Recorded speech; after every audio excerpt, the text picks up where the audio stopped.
What's with that look? You sure are rude for a daughter-in-law, Karen said as she looked at me with disdain. I've decided to live with my mom. If you don't like it, we'll get a divorce. My husband, Marcus, dropped a bombshell. What on earth are these people saying? They're forcing me to come back home to do housework while I was back to my parents' place to have this baby. And then he added, If we leave the baby to my mom, you can focus on the housework. My once gentle husband seemed like a different person, leaving me in utter despair, beyond sadness or anger. My brother raised an eyebrow and asked, Doesn't that sound suspicious? He started to share a plan to uncover the truth. Do exactly as I say tomorrow, okay? My name is Hannah, 32. I'm about to have my first baby. My due date is approaching, so I'm heading back to my parents' house tomorrow. No, you shouldn't be lifting heavy things with a baby. Let me handle it, Marcus said, packing my things for me. He was so kind and dependable. Don't start living like a slob just because I'm not there, I teased, knowing our new house was spotless thanks to my daily cleaning. Of course, I'll keep it clean and wait for you, so come out soon, baby, he said, rubbing my belly. It was a happy moment until it was ruined by a phone call. Seeing the name on the screen made my mood plummet. Hello, Hannah, came my mother-in-law Karen's shrill voice. You're having a baby at your parents' place. I told you that's disgraceful. I was tired of her daily calls, filled with fake concern and constant jabs. You're just lying around at home. Must be nice. Your belly is too tight. You must be overeating. Planning to gain even more weight? You're already big enough. She spat, followed by bragging about her own child-rearing days and lectures. I raised a fine boy with only breast milk and cloth diapers. Never felt it was hard. You're too soft, Hannah. She would even compare me to Marcus's ex-girlfriend and complain. She was cheerful and obedient. Why are you so defiant? I couldn't believe it. I asked Marcus to stop her, but the calls didn't stop. He's too kind to confront her, but I wouldn't be able to take this after the baby is born. Hannah, are you listening? Karen snapped. Yes, I am, I replied. Cancel your stay at your parents'. How could you leave my son alone? She demanded. Why is she worrying about her grown son? We're in the same city and I can come back quickly if needed, I said. It's not about the distance, she yelled. But I've already told my parents I was coming back, I insisted. Your parents? Whose child are you having? She spat out, showing just how outdated she was. Mine, obviously, but saying that would drive her mad. Marcus took the phone from me and said, Mom, I told you. I have an important business trip starting tomorrow until her due date. It's safer if Hannah stays with her parents. You never told me that, she retorted. We decided this together, he replied. Why are you talking to me like that, Marcus? She whined. Could you take over instead then, Mom? He asked. No way, she snapped. I didn't want her around either. She's terrible at housework and lives in a filthy house with 2 dogs and 2 cats. They're cute but not hygienic, and my midwife said it's better not to be around because of my suspected cat allergy. I can't look after Hannah. I have my dogs and cats to take care of. Then it's settled. Why would you say that? I had you and went straight back to work. Hannah is too spoiled. Mom, are you saying it's okay if something happens to the baby? I never said that. She snapped, and he tried to calm her down. She means no harm, but as a veteran parent, she's overexcited about her first grandchild. Still, I couldn't handle her while heavily pregnant. Marcus stepping in was a huge relief. Don't worry about it, he said, so I went to my parents as planned. Unless something happens, I'll stay until the baby's 1-month checkup. My parents live with my brother's family in a large house, and my sister-in-law just had a baby, so they're experienced and can help. I'd miss Marcus, but it's reassuring to have my mom and sister-in-law around. I spent a peaceful time at my parents' house. Labor started the day before my due date, and I gave birth safely. Marcus was still on his trip, which was a shame, but I sent him pictures. Timing is beyond our control. I dragged my aching postpartum body trying to care for my adorable baby. Even though I'd studied up, everything was new and difficult. The baby cried day and night, and just holding him made my shoulders tense. Feeding and changing diapers took up the whole day. My birth injuries hurt, and I couldn't sleep well, leaving me exhausted. But I loved my baby more than anything. I never got tired of looking at him, seeing the strength in his tiny cries. It was a relief that the hospital restricted visitors due to infection control. Otherwise, Karen would have drained my energy. The day to leave the hospital came quickly. Marcus was supposed to pick me up and take us to my parents, but an urgent matter came up, so my brother came instead. Work is important, so I understood. I couldn't wait for him to meet our baby. He had been so excited. But days passed, then a week, and still no visit from him. This is strange. Our baby was born. He should have rushed over. My family was worried too. I knew it was a busy time for him, but surely he could spare a moment to see us. I felt uneasy. Messages asking him to call went unread, adding to my anxiety. I tried calling at a time when he should be free, but he didn't answer. What's going on? He finally called back around midnight. Oh, you're awake? I thought you'd be asleep. But you called me. That didn't matter. I was just relieved to hear his voice. I was just feeding the baby. You must be really busy. Yeah, a bit. He replied casually, as if my worries meant nothing. Come see the baby soon. We need to submit the birth certificate. What's the matter? You can do that without me, right? What? I yelled, waking the baby. Sorry, I'm really busy. I get that, but the baby started crying again, needing a diaper change. The name we picked is fine. No changes. What? I saw the pictures, so just handle the paperwork. Okay, gotta go. Hey, wait!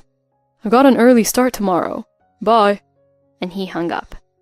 I was stunned and my mind went blank for a moment. Then I started to feel sad. No matter how busy he is, handling things so coldly is just awful.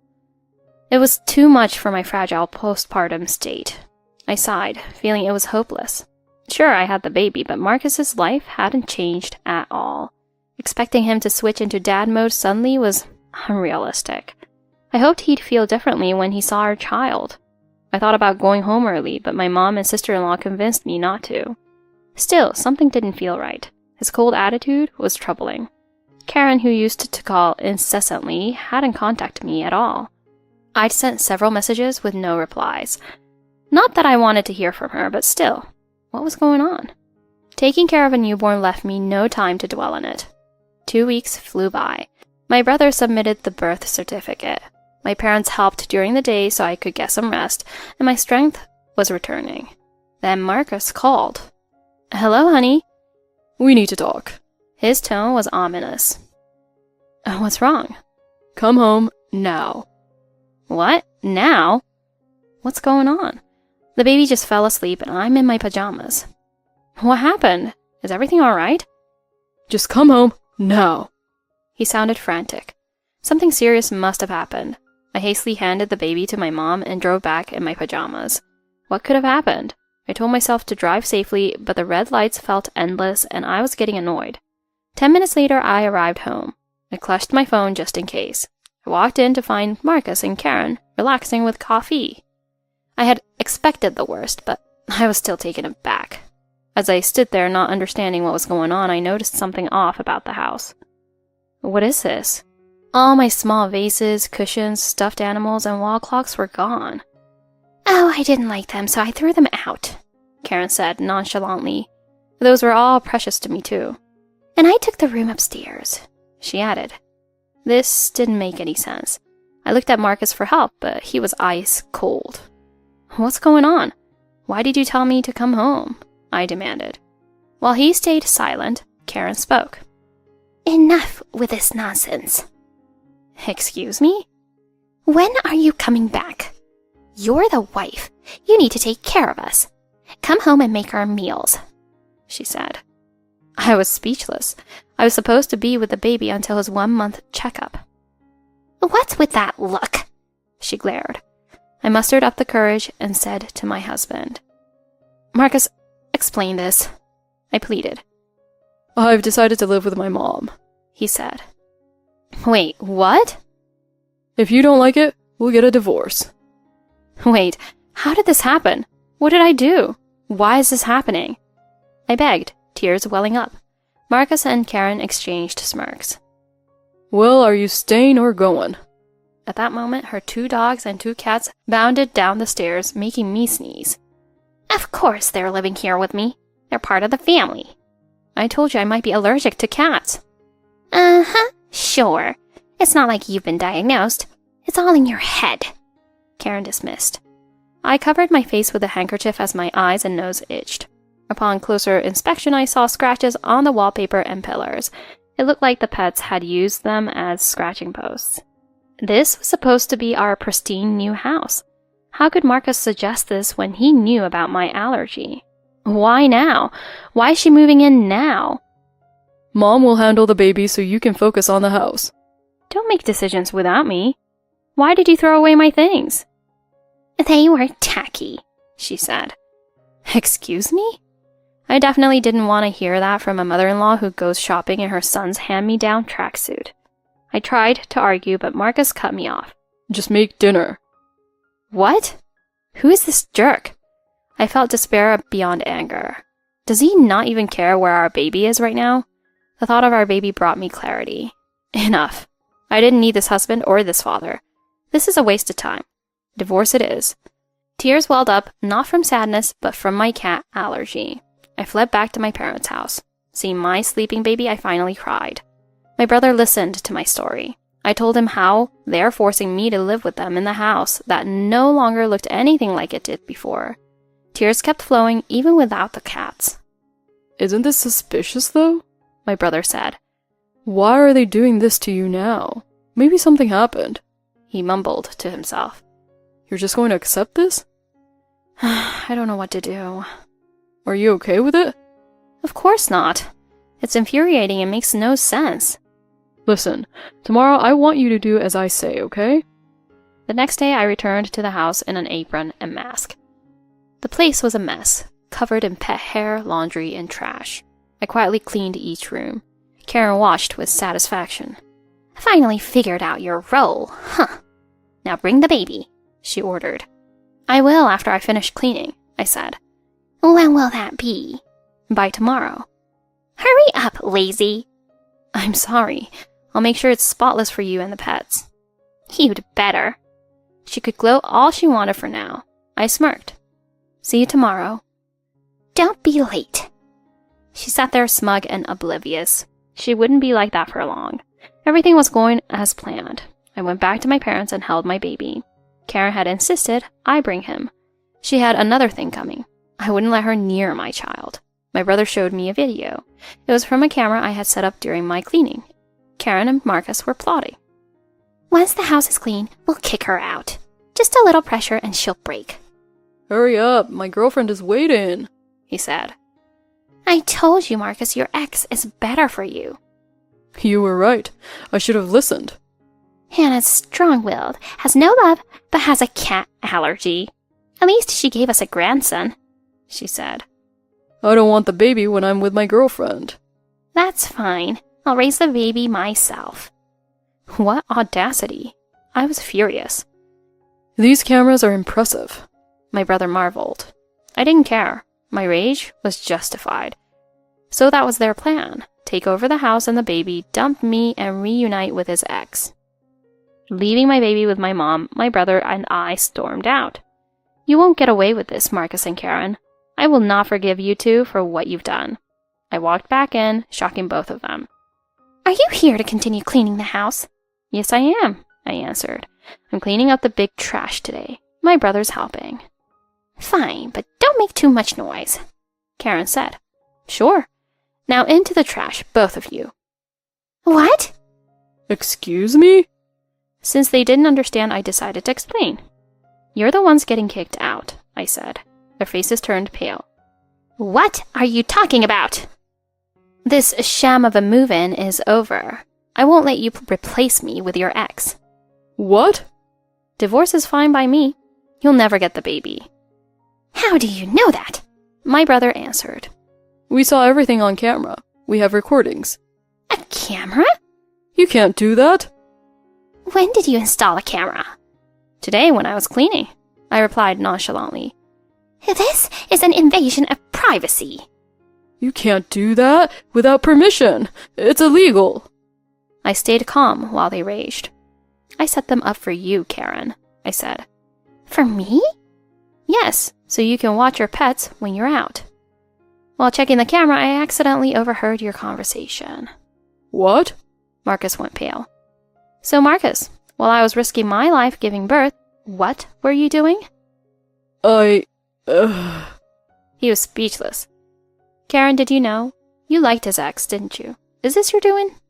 No, I'm innocent. When I came to cook for Marcus after his trip, his ex was already there. You suggested she move in, though, he said. I was covering for your affair. It seemed convenient. I mean... They scrambled to explain. Why did you bring her into our house? Was the trip a lie? No, I met her by chance and had a drink. One thing led to another and it just happened. What do you mean, it just happened? Well... I looked at him with utter disgust. It's not like I had planned it. She said I was neglected. What? I was furious. Neglected? I'm neglecting him? She's right, you know. You used your pregnancy as an excuse to ignore me. I felt abandoned. What are you talking about? You agreed to everything. No, I didn't. I was pretending. Why didn't you care for me? I was always kind to you and yet never got acknowledged for it. He whined like a child. What's wrong with him? Is this his true nature? Comparing himself to our unborn child? Unbelievable. My ex said she'd comfort me if I got tired of being a dad. So he went straight to her while I was gone? He hadn't even started being a dad yet. I took out my phone and made a call. It's a call to the woman who needed to be present. I had already contacted her. My brother had found her on social media, explained the situation, and she agreed to talk. Hi, sorry to bother you again. Could you tell my husband what you told me earlier? He still doesn't seem to get it. I put the phone on speaker. Annoyed, she began. I did nothing wrong. I was tricked into coming over and listened to his complaints. Then his mom showed up, and it got weird. So I left quickly. I hate her and don't want any contact. I'm married with kids. Marcus and Karen were stunned. You hate me? Maybe I didn't remember things clearly because I was drunk. I don't remember her being married. So who's lying? I asked coldly. Marcus laughed nervously. It's her. She fled when things got awkward. I'm the victim here. Forgive me, Anna. Of course, I forgive you too. I had nothing to be forgiven for. He looked guilty. His lies were obvious. He tried to grab my hand, but I pulled away. Don't touch me with your filthy hands. You're right to be mad now, but you'll forgive me someday. I was lonely, manipulated by my ex and mom. Let's start over. Start over? Are you drunk? I see your true colors now. It's good you didn't hold my baby. What? I can't hold my child? Neither can Karen. That's ridiculous. Why wouldn't you let me hold him? Wait, let's fix this. Seeing our baby will change me. I couldn't believe it. I saw him say he didn't want the baby on camera. You're the one who wanted a divorce. You're too immature to be a parent. You're taking the father away from the baby? Don't act like a dad now. Better no father than one like you. Start over with your mom in your next life. Hope she praises you enough, I said coldly. Marcus slumped. Karen snapped. You're not scaring me. I'll sue for invasion of privacy and keeping the baby from me. How could she fabricate charges? My brother stepped in. You'll lose. Don't waste your money. What do you know? If you just give up, you lose. If you sue, you win. She looked so confident, but she didn't know my brother's profession, did she? My brother quietly handed her his business card. What? You work at a law firm? Yes, as a lawyer, I can tell you this case wouldn't hold up in court. You'd just waste your money. To the shocked pair, I said, You're right, giving up would be a loss. I'll sue for alimony and child support. What? They panicked. The cats woke up and I left before sneezing. Wait! Tell me you're joking. They yelled, but I ignored them. I returned to my baby. Of course, Marcus and I divorced. I demanded a lump sum for alimony and child support. He sulked. Divorce? It's unfair to me and the kid. Unfair? Yes, it's unfair to me and the baby because he betrayed us. He'll never be a father. Karen was worse. I'm old with 4 pets. You'd let us suffer? My grandson deserves better than you. She blamed me but was completely wrong. Don't shift pet care onto me. I'm glad my mother-in-law, who tried to force my child to take care of her in her old age, is out of the picture. I want him to be happy. They wanted to stay in the house we bought last year. It was bold of them to want to stay in a house that was co-owned. It was in both our names, but I didn't want to stay where they ruined it. So we sold it for the lump sum. The house went to someone else, and I got the money. A fresh start. I'm happy for you for getting what you wanted, Marcus. My brother guided us through the process. I owed him a lot. Sorry for dragging you into this. I apologized to him, to which he replied, I'll always help you, Hannah. He's so sweet. Next time, introduce me to any new guy. He's also protective. I'll focus on raising my child. No time for men. But at the hospital for an allergy test, I met an old classmate. We exchanged contacts. I thought we'd never talk because I was busy, but he was busier than me as a nurse. We emailed occasionally. The allergy test results came back, and I did have a cat allergy, sadly. I love cats. Years passed before we could have dinner. We dated, and after a few years, got married. He was the right father for my child. My brother and I agreed. I want to be happy.